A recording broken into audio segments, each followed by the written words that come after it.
नमस्कार दोस्तों। आज की क्लास में एक बार पुनः आपका हार्दिक स्वागत है। ये क्लास हिंदी से संबंधित सभी परीक्षाओं के लिए है। पिछली क्लास में हमने 60 प्रश्नों पर चर्चा कर ली थी। आज की क्लास में हम उससे आगे वाले प्रश्नों पर चर्चा करेंगे। हमारा आज का पहला प्रश्न है, शब्दकोश में त्र किस वर्ण के बाद आता है? आपके पास ऑप्शंस में है क्ष, ज्ञ, त या ध। तो इसका सही उत्तर क्या होगा? सभी लोग अपना उत्तर कमेंट बॉक्स में देते रहे। बिल्कुल सही। इसका सही उत्तर है ऑप्शन नंबर 3। ठीक है, शब्दकोश में त्र जो है वो त वर्ण के बाद आता है। हमारा अगला प्रश्न है, भारत में सर्वाधिक बोले जाने वाली भाषा कौन सी है? आपके पास ऑप्शंस में है हिंदी, संस्कृत, तमिल या उर्दू। तो इसका सही उत्तर क्या होगा? आपको बताना है कि इनमें से भारत में सर्वाधिक बोले जाने वाली भाषा कौन सी है। बिल्कुल सही। इसका सही उत्तर है ऑप्शन नंबर 1, हिंदी। ठीक है, हमारा अगला प्रश्न है, वस्तुओं के नाम बताने वाले शब्द को क्या कहा जाता है? आपके पास ऑप्शंस में है संज्ञा, सर्वनाम, विशेषण या क्रिया। तो इसका सही उत्तर होगा, बताइए, वस्तुओं के नाम बताने वाले शब्दों को क्या कहा जाता है? बिल्कुल सही। जिन साथियों ने ऑप्शन नंबर 1 बताया है उनका उत्तर सही है, संज्ञा। ठीक है, हमारा अगला प्रश्न है, निम्न में से कंठोष्ठी ध्वनि का उदाहरण है?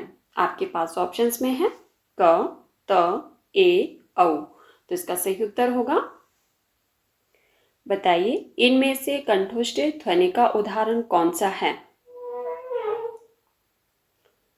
बिल्कुल सही। इसका सही उत्तर है ऑप्शन नंबर 4, औ जो है वो कंठोष्ठी ध्वनि का उदाहरण है। हमारा अगला प्रश्न है, कर्ता कारक की कौन सी विभक्ति है? आपके पास ऑप्शंस में है प्रथमा, द्वितीया, तृतीया या चतुर्थी। तो इसका सही उत्तर होगा,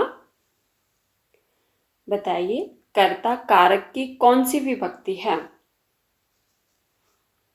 बिल्कुल सही। जिन साथियों ने ऑप्शन नंबर 1 बताया है उनका उत्तर सही है, कर्ता कारक की प्रथमा विभक्ति है। हमारा अगला प्रश्न है, जिसे प्राजित न किया जा सके वाक्यांश के लिए एक शब्द होगा। आपके पास ऑप्शंस में है अपराजित, अपराजय, अजातशत्रु या विजेता। तो इसका सही उत्तर होगा, जिसे प्राजित न किया जा सके वाक्यांश के लिए एक शब्द बताना है आपको। बिल्कुल सही। जिन साथियों ने ऑप्शन नंबर 2 बताया है उनका उत्तर सही है। क्या होगा एक शब्द? अपराजय। जिसे प्राजित ना किया जा सके उसके लिए एक शब्द होगा अपराजय। हमारा अगला प्रश्न है, अद्भुत रस का स्थायी भाव है? आपके पास ऑप्शंस में है जुगुप्सा, निर्वेद, विस्मय या उत्साह। तो इसका सही उत्तर होगा, बताइए, अद्भुत रस का स्थायी भाव क्या है? बिल्कुल सही। जिन साथियों ने ऑप्शन नंबर 3 बताया है उनका उत्तर सही है, अद्भुत रस का स्थायी भाव विस्मय है। हमारा अगला प्रश्न है, साथियों, अगर आपको क्लास पसंद आए तो प्लीज़ वीडियो को लाइक कर देना और वीडियो को ज़्यादा से ज़्यादा शेयर भी कर देना। हमारा अगला प्रश्न है, शुद्ध वर्तनी का चयन कीजिए। आपके पास शब्द दिए गए हैं, आप लोग ध्यान से देखिए और उसके बाद ही अपना उत्तर दीजिए कि इनमें से शुद्ध वर्तनी वाला शब्द कौन सा है। ऑप्शंस में है आपके पास रासायनिक, रासायनिक, रासायनिक या रासायनिक। तो इसका सही उत्तर होगा,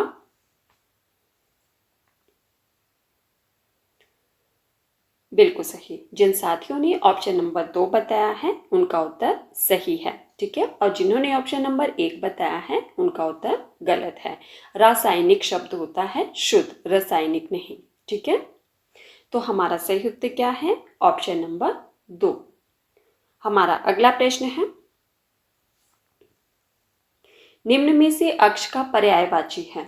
आपके पास ऑप्शंस में है नाक, कान, आंख, गला। तो इसका सही उत्तर होगा, बताइए, इनमें से अक्ष का पर्यायवाची शब्द कौन सा है?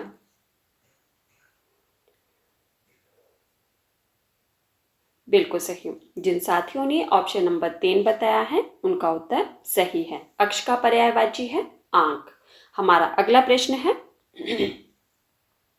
ये आपके पास लकोक्ति दी गई है, भागते भूत की लंगोटी भली। लकोक्ति का अर्थ है, आपके पास ऑप्शंस में है, चोर को चाहे जैसे भी पकड़ो वही सही है, जिससे कोई उम्मीद ना हो उससे कुछ मिल जाना, या जितना मिल गया उतना ही बहुत है, नष्ट होते सामान को जितना बचा लो वही बहुत है। तो इसका सही उत्तर क्या होगा?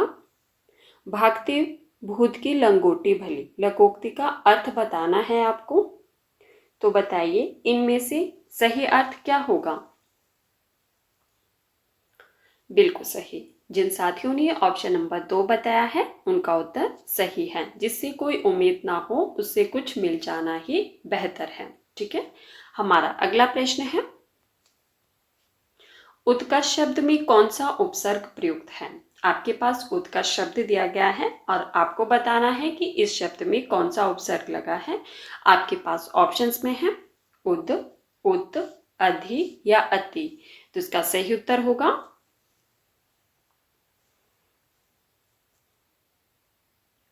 बिल्कुल सही। जिन साथियों ने ऑप्शन नंबर 2 बताया है उनका उत्तर सही है। उत्कर्ष शब्द में कौन सा उपसर्ग है? उत। ठीक है, और कैसे लिखा जाता है ये भी ध्यान रखना है आपको। हमारा अगला प्रश्न है, निम्न में से 6 चरण वाला छंद है। आपको बताना है कि इनमें से 6 चरण वाला छंद कौन सा है। आपके पास ऑप्शंस में है कवित, रोला, सवैया या छप्पे। तो इसका सही उत्तर होगा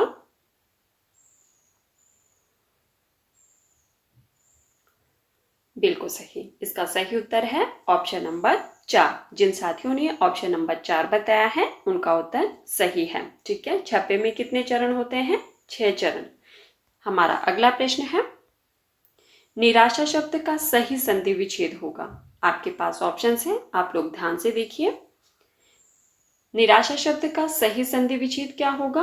आपके पास ऑप्शंस में है निराधन आशा, निर्धन आशा, निहधन आशा या निरहधन आशा।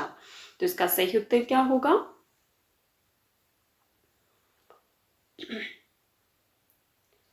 बिल्कुल सही। इसका सही उत्तर है, बताइए। जिन साथियों ने ऑप्शन नंबर 3 बताया है उनका उत्तर सही है। निराशा शब्द का सही संधि विच्छेद होगा निहधन आशा। हमारा अगला प्रश्न है, लिखा नहीं जाता इस वाक्य में कौन सा वाच्य है? आपके पास ऑप्शंस में है कर्तृवाच्य, कर्मवाच्य, भाववाच्य या इनमें से कोई नहीं। तो इसका सही उत्तर होगा, आपके पास वाक्य दिया गया है लिखा नहीं जाता, इस वाक्य में कौन सा वाच्य है? बिल्कुल सही। जिन साथियों ने ऑप्शन नंबर 3 बताया है उनका उत्तर सही है, भाववाच्य। ठीक है, हमारा अगला प्रश्न है, साथियों जिन्होंने अभी तक वीडियो को लाइक नहीं किया है प्लीज वीडियो को लाइक कर दो, और जिन्होंने अभी तक वीडियो को शेयर नहीं किया है अगर हो सके तो वीडियो को भी ज्यादा से ज्यादा शेयर कर दीजिए। हमारा अगला प्रश्न है, निम्न में से अशुद्ध बरतने का चयन कीजिए। आपके पास शब्द दिए गए हैं, आप लोग देखिए और मुझे बताइए कि इनमें से अशुद्ध बरतने वाला चयन करना है आपको। प्रश्न को ध्यान से सुनना,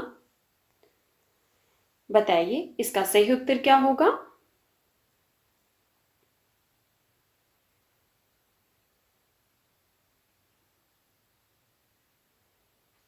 बिल्कुल सही। इसका सही उत्तर है ऑप्शन नंबर 1, अंतरात्मा।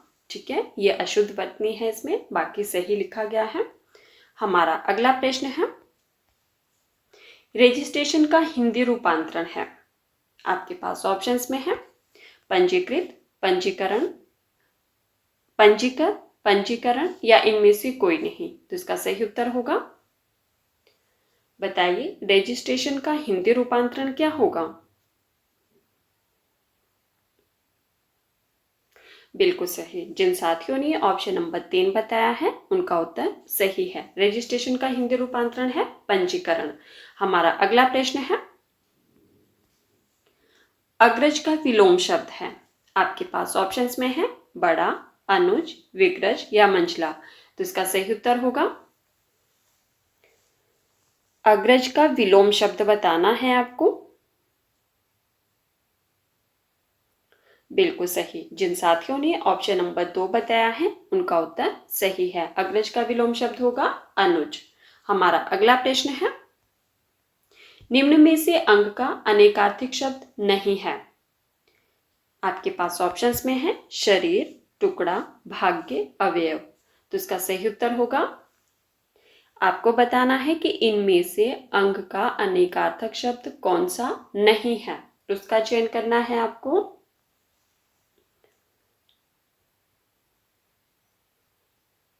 बिल्कुल सही। इसका सही उत्तर है ऑप्शन नंबर 3। जिन साथियों ने ऑप्शन नंबर 3 बताया है उनका उत्तर सही है। ठीक है, हमारा अगला प्रश्न है, निम्न में से तद्भव शब्द का चयन कीजिए। आपको बताना है कि इनमें से तद्भव शब्द कौन सा है। आपके पास ऑप्शंस में है हास्य, हंसी, अस्थि या हस्त। तो इसका सही उत्तर होगा,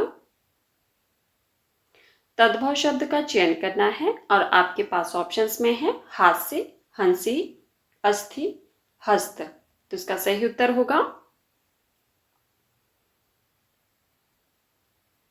बिल्कुल सही। जिन साथियों ने ऑप्शन नंबर 2 बताया है उनका उत्तर सही है। हंसी जो शब्द है वो तद्भव है, बाकी ये सारे कैसे हैं, तत्सम।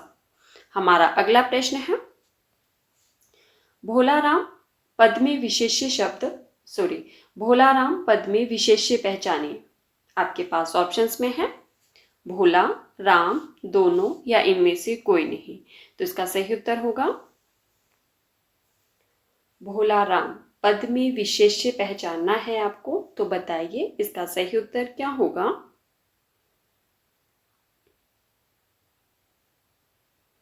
बिल्कुल सही। जिन साथियों ने ऑप्शन नंबर 2 बताया है उनका उत्तर सही है। ठीक है, इसमें विशेष्य क्या है, राम। तो हमारा सही उत्तर क्या है, ऑप्शन नंबर 2। साथियों, ये थे हमारे आज के कुछ महत्वपूर्ण प्रश्न जिन पर हमने चर्चा की। अगर आपको क्लास पसंद आए तो प्लीज़ वीडियो को लाइक कर देना और वीडियो को ज़्यादा से ज़्यादा शेयर भी कर देना और मुझे कमेंट करके ज़रूर बताना कि आज की क्लास में आपके कितने प्रश्न सही हुए। ठीक है, और जिन साथियों ने इससे पहले वाली क्लासेस को नहीं देखा है, आप चाहे तो प्लेलिस्ट में जाकर देख सकते हैं। साथ साथ में मैं डिस्क्रिप्शन में भी लिंक देती हूँ, आप लोग वहाँ से भी देख सकते हैं।